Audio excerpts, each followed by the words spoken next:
যদি আপনার কাছে শক্তি থাকে, যদি আপনি বুদ্ধিমান হন, আর যদি আপনার মন স্থির হয়, শান্ত হয়, তাহলে এই সংসারকে আপনি বদলাতে পারবেন। কিন্তু যদি আপনি শক্তিশালী হন, বুদ্ধিমান হন, কিন্তু আপনার মন অস্থির হয়, আপনার মন স্থির না থাকে, কোথায় কোথায় আপনি রেগে যান, তাহলে আপনি কখনোই সংসার বদলাতে পারবেন না। যদি পরিস্থিতিকে নিজের মতো গড়ে নিতে হয়, তাহলে ধৈর্য, সংযম এবং স্থিরতার শীতলতাকে আপন করে নিতে হবে। আসুন আমার সাথে ভালোবেসে বলুন, রাধা রাধা। জ্ঞান এবং অহংকার, এই দুইয়ের মধ্যে সম্পর্ক কোথায়?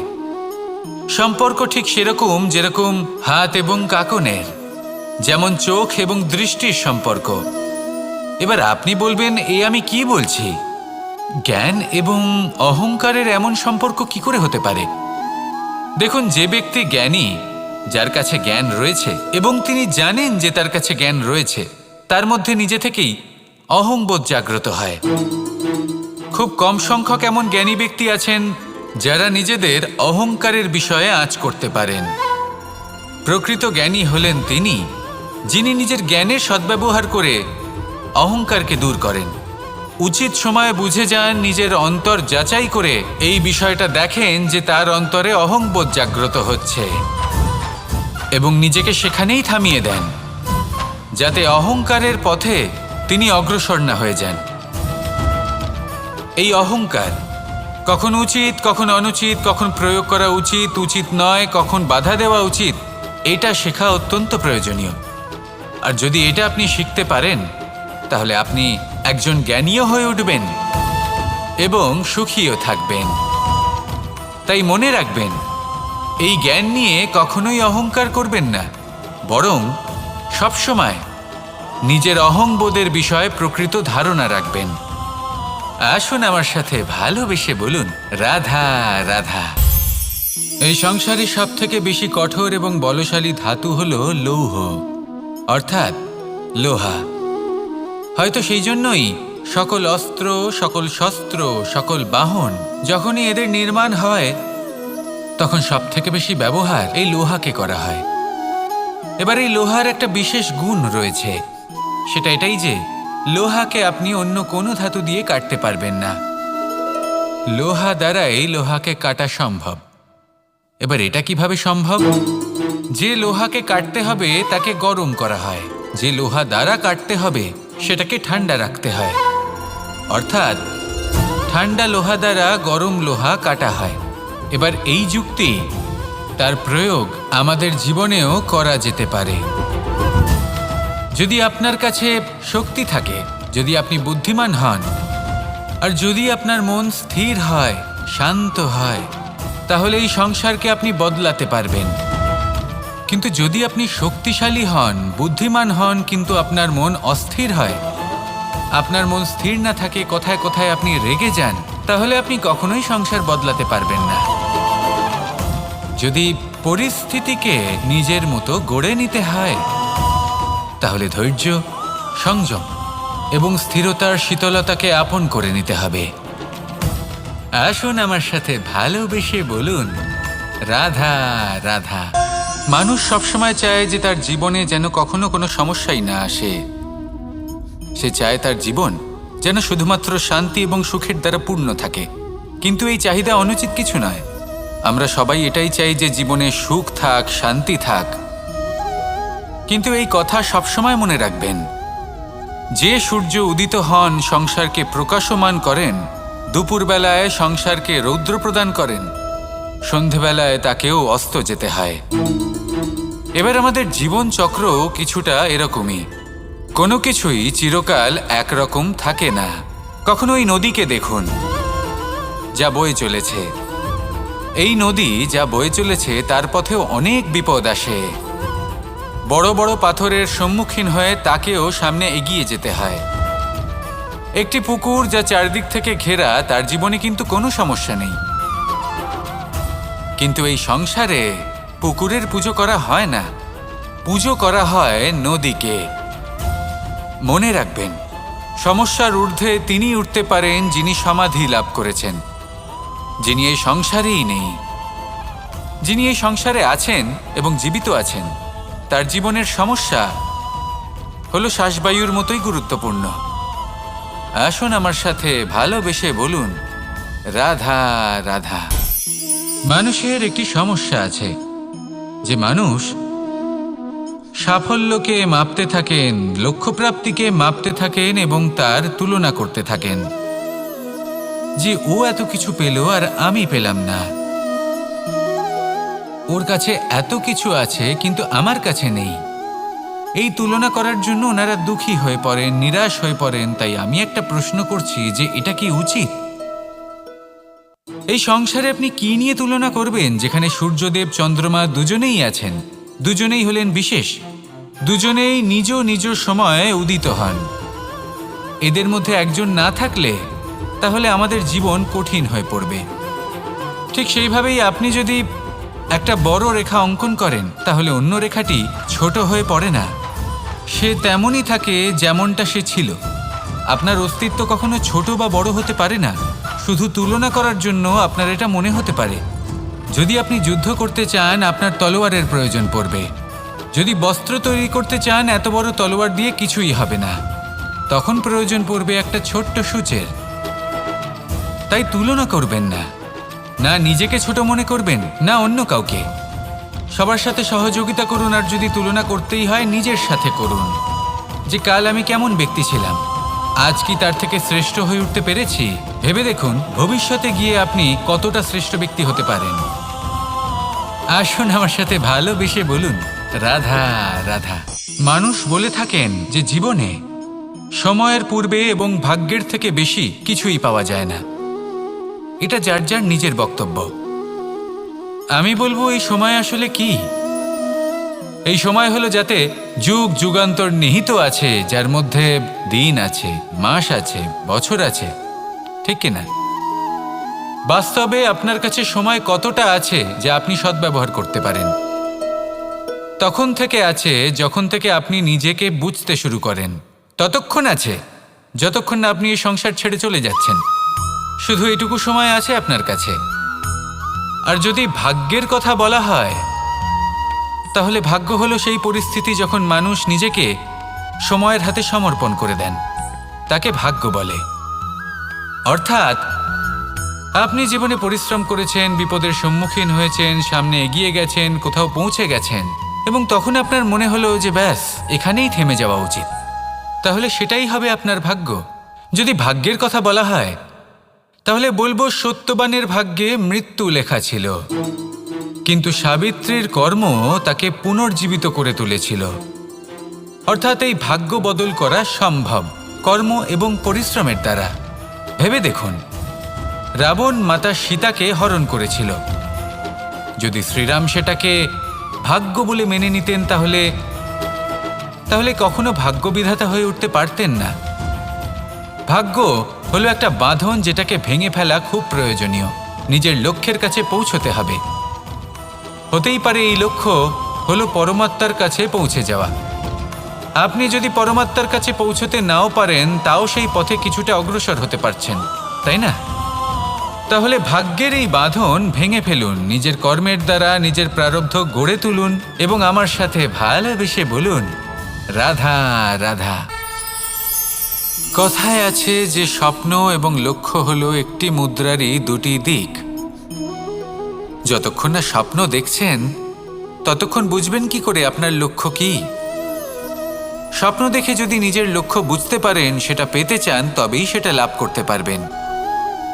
কিন্তু স্বপ্ন এবং লক্ষ্য এই দুইয়ের মধ্যে একটা ভারসাম্য রয়েছে যেটা বজায় রাখা প্রয়োজনীয়। একে আমরা বলে থাকি পরিশ্রম।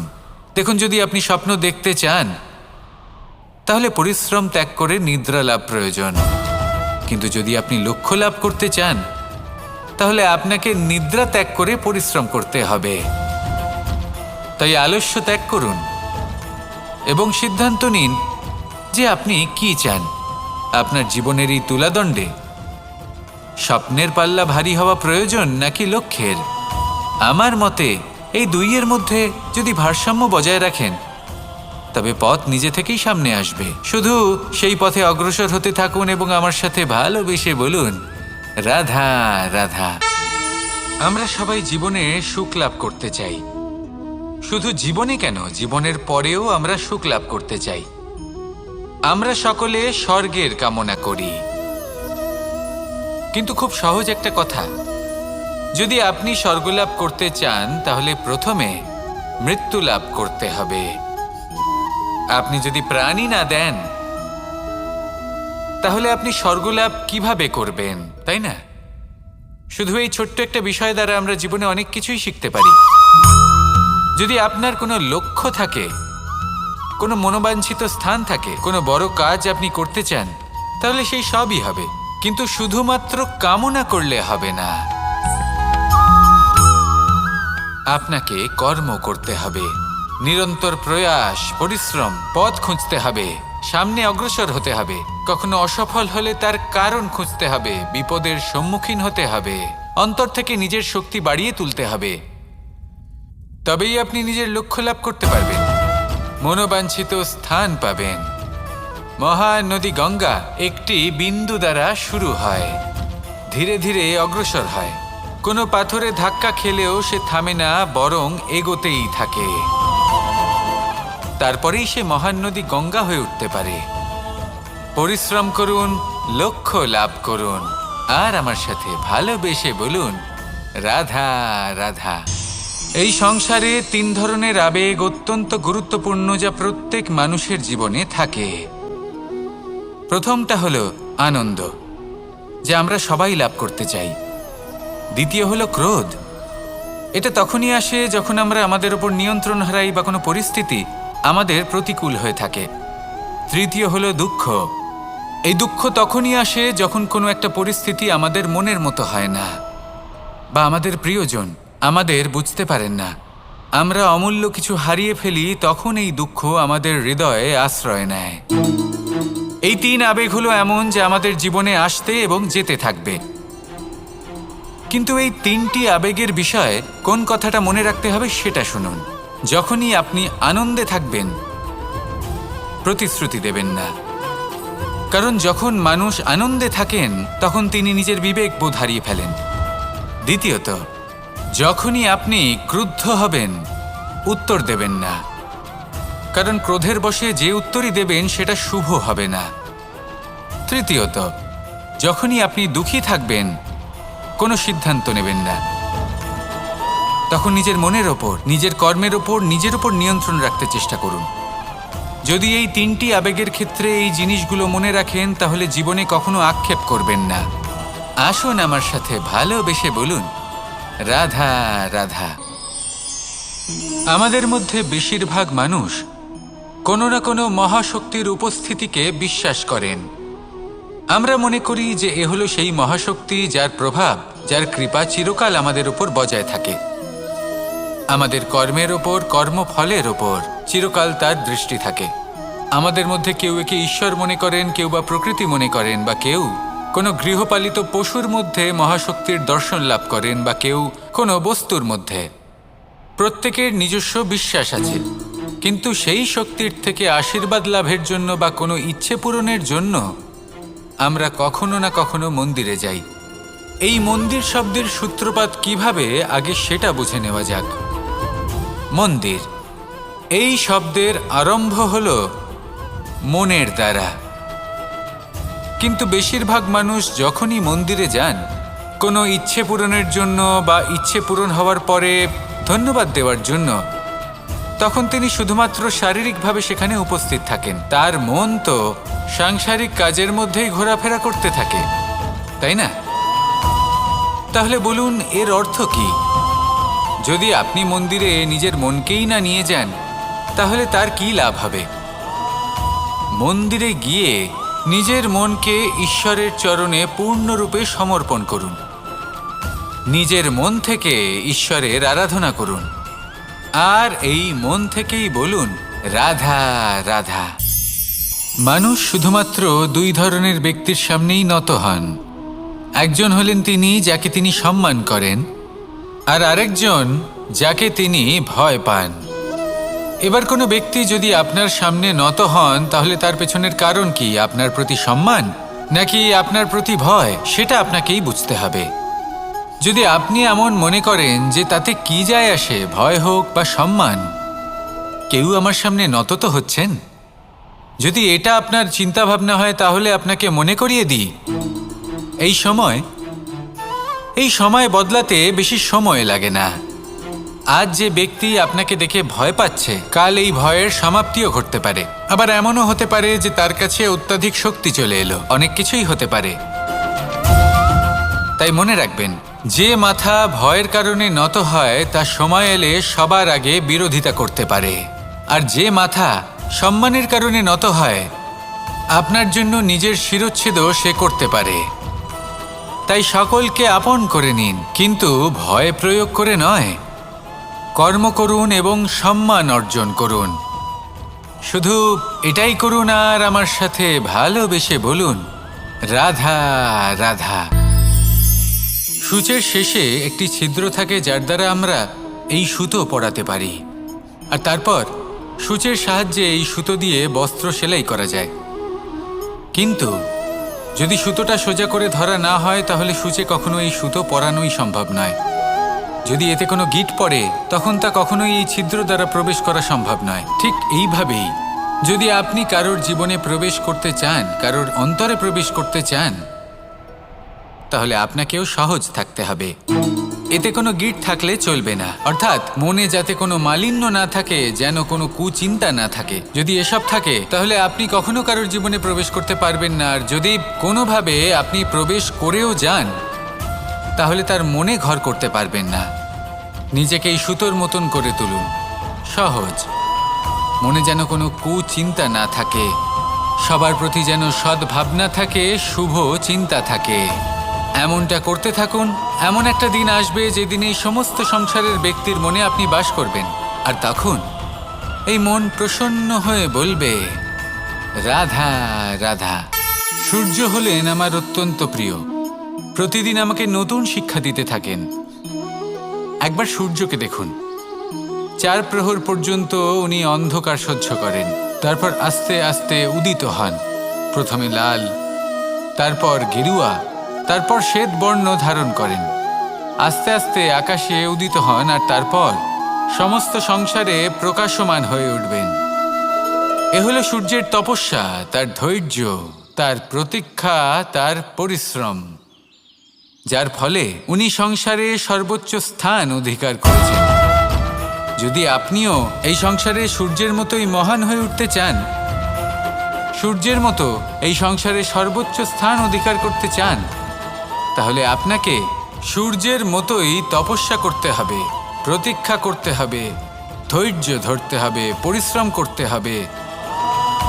তবেই এই সংসারে আপনি সম্মান লাভ করবেন, যশ লাভ করবেন। আসুন আমার সাথে ভালোবেসে বলুন, রাধা রাধা। মানুষ বর্তমানে নিজের জীবন অতিবাহিত করেন, কিন্তু তার জীবনে অতীতকাল এবং ভবিষ্যৎকাল এই দুটোরই সমান গুরুত্ব রয়েছে।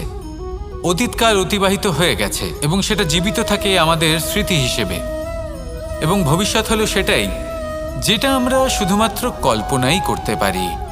এবার অতীতের কিছু স্মৃতি এমন থাকে যা আমাদের কাছে আনন্দময় হয় না, তা কটু হয়, দুঃখজনক হয়, যন্ত্রণাদায়ক হয়। আমরা যা কিছুই করি তা বদলে ফেলতে পারবো না, কিন্তু ভবিষ্যৎকাল সেটা আমরা রচনা অবশ্যই করতে পারি, যদি আজ আমরা শ্রেষ্ঠ কর্ম করি। যদি আজকের এই দিনটা আমরা আনন্দের সাথে অতিবাহিত করি, সুখের সাথে অতিবাহিত করি, এক একটা মুহূর্ত আমরা আনন্দ এবং ভালোবাসার সাথে অতিবাহিত করি, আপনার আজকের এই কর্ম আপনার ভবিষ্যৎ নির্ধারণ করবে। আজ আপনি যেভাবে জীবন কাটাবেন তা ভবিষ্যতে গিয়ে অতীতকালে পরিণত হবে, আর তখন আপনি এমন স্মৃতি খুঁজে পাবেন যেখানে আপনি প্রত্যেকটি মুহূর্ত প্রেম এবং আনন্দের সাথে অতিবাহিত করেছেন, এবং সেই স্মৃতি মধুর হবে। তাহলে আজ শ্রেষ্ঠ এবং উচিত কর্ম করুন। আপনি নিশ্চিত রূপে একটি উজ্জ্বল, শুদ্ধ, পবিত্র এবং আনন্দময় ভবিষ্যৎ লাভ করবেন। আসুন আমার সাথে ভালোবেসে বলুন, রাধা রাধা। মানুষের জীবন হলো তার যাত্রা, এবং প্রত্যেকের জীবনযাত্রার লক্ষ্য হলো আলাদা। এবার মনের মধ্যে এই প্রশ্ন জাগতেই পারে যে এই জীবনের লক্ষ্যটা গুরুত্বপূর্ণ নাকি যাত্রাটা। এবং এই ভাবনায় আমরা কোথাও না কোথাও সবথেকে গুরুত্বপূর্ণ বিষয়ে ভুলে যাই যে সবথেকে গুরুত্বপূর্ণ ব্যক্তিত্ব হলো আমাদের সাথী, আমাদের সহযাত্রী, যার সাথে আমরা এই যাত্রাপথ সুনিশ্চিত করি। এটা খুব গুরুত্বপূর্ণ। আপনি নিজেই দেখুন, মেঘ থেকে বৃষ্টি ঝরে পড়ে। তার লক্ষ্য হলো ধরিত্রী, তার যাত্রাপথ হলো সেই বায়ুমণ্ডল। কিন্তু ও কোন সাথী নির্বাচন করছে তার উপর কত কিছু নির্ভর করে। যদি সাথী হিসেবে ঝিনুককে খুঁজে পায় আর ওই ঝিনুকের ওপরে গিয়ে পড়ে, তাহলে মুক্তয়ে পরিণত হয়। তখন লক্ষ্য কি হয়ে থাকে? ঈশ্বরের আভূষণ। সেখানেই যদি এই জলের ফোঁটা কোনো সাপের সঙ্গ পায়, কোনো সাপের মুখে গিয়ে পড়ে, তাহলে তা পরিণত হয় বিষে। আর তখন লক্ষ্য কি হয়? কারোর প্রাণ হরণ করা। এই উদাহরণ স্থির করে যে আমাদের জীবনে সাথীর নির্বাচন হলো অত্যন্ত আবশ্যক এবং অত্যন্ত গুরুত্বপূর্ণ বিষয়। কারণ সাথীর প্রভাব শুধু যে আপনার পথে পড়বে তা নয়, আপনার লক্ষ্যের ওপরও পড়বে। কখনো কখনো কেউ আপনার লক্ষ্য বদলে দেবে, কখনো উচিতভাবে, কখনো অনুচিতভাবে। সেটা আপনার নির্বাচনের উপর নির্ভর করছে। তাহলে একজন শ্রেষ্ঠ সাথী নির্বাচন করুন আর আমার সাথে ভালোবেসে বলুন, রাধা রাধা। পাখি কখন জন্ম নেয়, কখন উড়তে শেখে, কখন বাসা বানাতে শেখে, কখন নিজের মৃত্যু লাভ করে, এসব আমাদের মধ্যে কেউ জানি না। কিন্তু পাখি একটা কথা খুব ভালো করে জানে, যে এই সংসারে ও যা কিছুই করুক না কেন, এই সংসারের ওকে নিয়ে কিচ্ছু যায় আসে না। এবার আমরা কি করি? কোনো কাজ করার আগে আমরা এটা ভাবি যে এই সংসার যদি আমাকে দেখে ফেলে, তাহলে কে জানে এই সংসার কি ভাববে, আমার প্রতিচ্ছবি কেমন তৈরি হবে কে জানে, কে জানে কি হবে আদি ইত্যাদি। এই সব ভাবনায় আমরা মগ্ন হয়ে যাই। কিছুটা এমনভাবে মগ্ন হই যে বর্তমানের কর্মের এই জীবনের যাত্রাপথে সেই সময়ের আনন্দ উপভোগ করতে ভুলে যাই। এবার দেখুন একটা পাখি কি করে। ওর কর্ম হলো গান গেয়ে চলা। ওই পাখি গেয়ে চলে, কেউ ওর গান শুনুক বা না শুনুক, কেউ আদৌ শুনছে কিনা সেই বিষয়টা নিয়ে সেই পাখির কিছুই যায় আসে না। সেই পাখি নিজের কর্ম করতে থাকে। হয়তো সেই জন্যই আপনি কখনো কোনো পাখিকে কাঁদতে দেখবেন না। এরকমই আপনাকে নিজেকে গড়ে তুলতে হবে। প্রথমে নিজেকে জিজ্ঞেস করুন, এই যে কর্ম আমি করতে চলেছি সেটা কি উচিত? যদি আপনার মনে হয় সেটা উচিত, তাহলে সেটা প্রমাণ করুন। এটা ভাববেন না যে এই সংসার কি ভাববে। আসুন আর আমার সাথে ভালোবেসে বলুন, রাধা রাধা। শিশিরের বিন্দু পাতার ওপর পড়ে আর তার গায়ে লেগে থাকে। পাতা তাকে শুষে নিতে পারে না, আর শেষ পর্যন্ত সে ঝরে পড়ে যায়। অন্যদিকে রয়েছে মেঘ এবং চাতক। এদের মধ্যে অনেক দূরত্ব থাকে। মেঘ থাকে আকাশে আর চাতক থাকে ধরিত্রীতে। কিন্তু যখন এই মেঘ থেকে বৃষ্টি ঝরে পড়ে, এই চাতক কিন্তু সেই জলই পান করে, নয়তো সে তৃষ্ণার্ত থেকে যায়। এবার অন্যদিকে দেখলাম শিশির বিন্দু আর পাতার এই সম্পর্ক। এরা খুব কাছাকাছি থাকে, ঘনিষ্ঠও থাকে।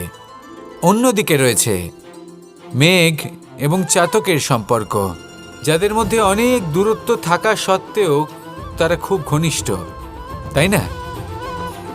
এই সারমর্ম খুব সরল। এই নৈকট্য, এই দূরত্ব, তা আপনার সম্পর্কে প্রভাব কিছুতেই ফেলতে পারে না। এই নৈকট্য, এই দূরত্ব, এইসব হলো শুধুমাত্র মনের ব্যাপার। কখনো আপনি অনুভব করেছেন আপনি কারোর থেকে অনেক অনেক দূরে আছেন, অনেক দূরে আছেন, তাও সেই ব্যক্তির প্রতি আপনি টান অনুভব করেন। সেখানে আপনি কারোর সাথে প্রত্যেক দিন অতিবাহিত করেন, সমস্ত জীবন অতিবাহিত করেন, সব থেকে বেশি সময় তার সাথে অতিবাহিত করেন, তাও তার প্রতি সেই টান অনুভব করেন না। এই সংকেত হলো মনের দূরত্বের। তাহলে মনের এই দূরত্ব দূর করুন আর আমার সাথে ভালোবেসে বলুন, রাধা রাধা। বস্ত্র আমাদের সকলের প্রিয়। এটা আমাদের জীবনযাপনের জন্য প্রয়োজনীয়। আমরা সবসময় চেষ্টা করি সেই বস্ত্র পরতে যা পরলে আমাদের দেখতে ভালো লাগে, কিন্তু কখনো এই কথা ভেবে দেখেছেন যে কিছু বস্ত্র যদি স্বচ্ছ হয় তাহলে তা পুরনো হলেও দেখতে ভালো লাগে? ঠিক তেমনই যেমন কোনো খাবার যদি মশলাদার না হয়, অত্যন্ত সুস্বাদু নাও হয়, কিন্তু যদি তা গরম হয়, টাটকা হয়, তাহলে খেতে ভালোই লাগে। ঠিক সেইভাবেই যদি কোনো ব্যক্তি সুন্দর নাও হয় কিন্তু তার কথা খুবই মধুর হয়, তাহলে সেই ব্যক্তি সকলের প্রিয় হয়।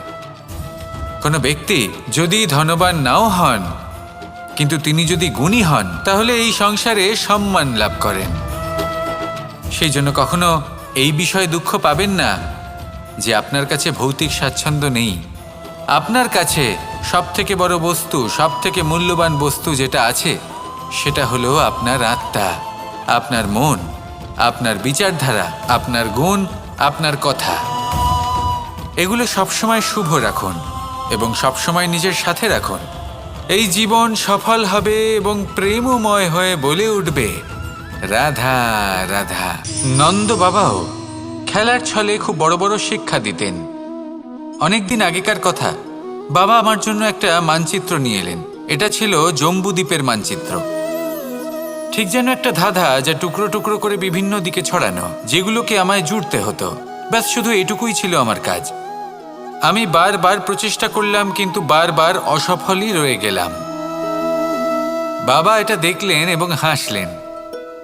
বাবা বললেন, একটা কাজ করো, এই প্রত্যেকটি অংশকে উল্টে রাখো। আমিও উল্টে রাখলাম। তারপরে দেখলাম প্রত্যেক অংশে মানুষের শরীরের কোনো না কোনো অংশ চিহ্নিত। কোথাও হাত আছে, পা আছে, কোথাও মুখ আছে। বাবা বললেন যে এবার এটা জুড়তে চেষ্টা করো। আমিও জুড়ে দিলাম। মানুষের মানচিত্র পূর্ণ হলো। এবার বাবা বললেন এটা উল্টে রাখো, মানচিত্র পূর্ণ আকার ধারণ করেছে। আমি বললাম ঠিক আছে। আমি উল্টে রাখলাম, দেখলাম জম্বুদ্বীপের মানচিত্র পূর্ণ হয়েছে। বাবা বললেন, যদি দেশকে সফল করে তুলতে চাও, শক্তিশালী করতে চাও, স্থির বানাতে চাও, তাহলে সবার আগে দেশবাসীকে একত্রিত করতে শেখো।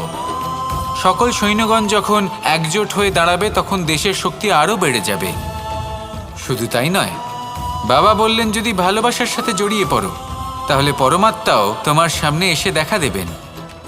তাহলে এটাই করুন আর আমার সাথে ভালোবেসে বলুন রাধা রাধা। আমাদের সকলের জীবনে একটা লক্ষ্য থাকে যেটা আমরা লাভ করতে চাই। ঠিক যেন একটা প্রতিস্পর্ধা বিদ্যমান যে কে সব থেকে আগে নিজের লক্ষ্যে পৌঁছতে পারবে। আর সেই জন্য আমরা সকলেই খুব তাড়াতাড়ি এগোতে চেষ্টা করি, বড় এবং দীর্ঘ পদক্ষেপ ফেলি যাতে তাড়াতাড়ি নিজের লক্ষ্যে পৌঁছতে পারি। কিন্তু এক অত্যন্ত গুরুত্বপূর্ণ বিষয় আছে, সবসময় লক্ষ্য সামনে থাকবে না, কখনো কখনো তা খুঁজতে হয়। এই যাত্রা খুব কঠিন হতে পারে। আর ঠিক এই কারণেই সবসময় দ্রুত গতিতে চলা বা তাড়াতাড়ি পথে চলা সেটা আবশ্যক নয়। তার থেকেও বেশি গুরুত্বপূর্ণ হলো ভেবেচিন্তে তারপর পথ চলা। যদি ভেবেচিন্তে পদক্ষেপ ফেলেন, চলতে পারেন, তাহলে সেটাই সর্বশ্রেষ্ঠ পদক্ষেপ। কখন কোন দিকে যেতে হবে, কখন কোথায় দিক পাল্টানো যাবে না, কখন গতি বেশি রাখতে হবে, কখন কম, কখন থামবো, কখন চলবো, এই সব কিছুর বিষয়ে জ্ঞান অত্যন্ত গুরুত্বপূর্ণ এবং ভেবে চিন্তে চলতেই হবে। সেই জন্য শুধু তীব্র গতিতে সামনে এগোলে চলবে না, ভাবনা চিন্তা করে এগোতে হবে। আসুন আমার সাথে ভালোবেসে বলুন রাধা রাধা। আভূষণ। কার না ভালো লাগে এই আভূষণ? আমরা পরিশ্রম করি, ধন অর্জন করি আর আভূষণ কিনে থাকি, কখনো নিজের জন্য, কখনো বা তাদের জন্য যাকে আমরা ভালোবাসি, বা তাদের জন্য যাকে আমরা সম্মান করি। হয়তো সেই জন্যই সীতা চূড়ামণি ধারণ করেছিলেন এবং আমি সামন্তকমণি। কিন্তু এটাই কি সেই প্রকৃত আভূষণ যা আপনার মূল্য বৃদ্ধি করে? না। শ্রীরামের আভূষণ হলো ওনার নম্র ভদ্র ব্যবহার। মাতা সীতার আভূষণ হলো ওনার সততা, ওনার নিষ্ঠা, ওনার ত্যাগ। অর্জুনের আভূষণ ছিল ওনার একাগ্রতা। রাধার আভূষণ ওনার প্রেম। এই আভূষণ কোথাও নেই, আপনার মনে আছে। যদি আপনার মনে মিষ্টতা থাকে, তা শান্ত হয়, তাতে সততা থাকে, নিষ্ঠা থাকে এবং প্রেম থাকে, তাহলে আপনার অন্য আর কোনো আভূষণের কোনো প্রয়োজন নেই। আপনি যতই ভিড়ের মাঝে থাকুন, আপনার ঔজ্জ্বল্য চোখে পড়বে। আসুন আর আমার সাথে ভালোবেসে বলুন, রাধা রাধা।